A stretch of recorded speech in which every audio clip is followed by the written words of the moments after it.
ত্রয়োদশ জাতীয় সংসদ নির্বাচনে প্রবাসী বাংলাদেশি ভোটারদের ভোট দেওয়ার সুযোগ দিতে যাচ্ছে বর্তমান নির্বাচন কমিশন। তবে এক্ষেত্রে তাদের ব্যালট পেপারে শুধু প্রতীক থাকবে, প্রার্থীর নাম থাকবে না। পাশাপাশি দেশে যারা নির্বাচনী কাজে ব্যস্ত থাকবেন তাদেরও ভোটের আওতায় আনা হবে বলে জানিয়েছেন নির্বাচন কমিশনের সিনিয়র সচিব আখতার আহমেদ। আফরিন জাহানের রিপোর্ট। দেশের ইতিহাসে প্রথমবারের মতো প্রবাসী ভোটারদের পোস্টাল ব্যালটের মাধ্যমে ভোট দেওয়ার সুযোগ দিতে যাচ্ছে নির্বাচন কমিশন। এক্ষেত্রে প্রার্থী চূড়ান্ত হওয়ার আগেই দলীয় স্বতন্ত্র প্রার্থীদের জন্য বরাদ্দ করা প্রতীকসহ ব্যালট পেপার প্রবাসী ভোটারদের কাছে পাঠানো হবে।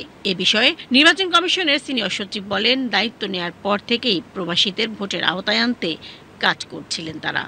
তারই ফলশ্রুতিতে প্রথমবারের মতো জাতীয় সংসদ নির্বাচনে ভোট দেবেন প্রবাসীরা। আমরা ওই প্রতীক সম্বলিত সবটাই দিয়ে দেবো ওনরা, এবং প্রতীকের পাশে আমরা একটা স্পেস করে দেবো, এবং সেটা আমরা খামগুলান দিয়ে দেবো। সেই ফিরতি খামে এসে পৌঁছে দেবে রিটার্নিং অফিসারের কাছে। তার মানে উনি যে কনস্টিটিউয়েন্সির ভোটার, সেই কনস্টিটিউয়েন্সি রিলেটেড এটা আমরা যেহেতু রেজিস্ট্রেশনের সময় আমরা এই তথ্য নিয়ে নেবো, আমরা খামগুলান রেডি করে দেবো, যাতে আমরা অনেকে আবার নতুন করে এটা চর্চা করতে না হয়।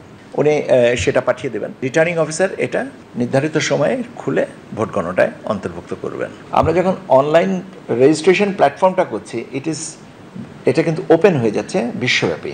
শুরুতে প্রবাসী বাংলাদেশিদের ভোটদানের বিষয়ে তথ্য প্রযুক্তির সহায়তা সূচক, পোস্টাল ভোটিং ব্যবস্থা, অনলাইন ইন্টারনেট ভোটিং ব্যবস্থা এবং প্রক্সি ভোটিং পদ্ধতিকে নিয়ে বিস্তর আলোচনা হয়। শেষে কমিশন সিদ্ধান্ত নেয় পোস্টাল ভোটিং ব্যবস্থায় ভোট নেয়ার পাশাপাশি দেশে যারা নির্বাচনী কাজে দায়িত্ব পালন করবেন তাদেরও এবার ভোটের আওতায় আনার কথা ভাবছে কমিশন।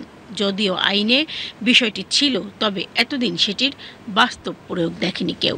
দেশের ভিতরে যারা নির্বাচনী প্রচার কাজে থাকে, আইনি হেফাজতে আছেন এরকম ব্যক্তি, এনরা যেহেতু ইলেকশন অংশগ্রহণ করতে পারেন না ভোট কেন্দ্রে, তাদের জন্যও আমরা একটা ইন কান্ট্রি পোস্টাল ব্যালট, এই একই পদ্ধতি, কিন্তু বিদেশে যারা আছেন তারা, পাশাপাশি দেশের ভিতরে আমরা যারা নির্বাচনের সময় আমি হয়তো ভোটার যে জায়গায় কিন্তু আমি সেখানে তো ভোটার থাকছে না, কারণ আমি আমার কর্মস্থলের থাকতে বাধ্য হচ্ছি, এবং নির্বাচনের সময় তো আমি বেরোতেও পারছি না আমার দায়িত্বের আওতায়।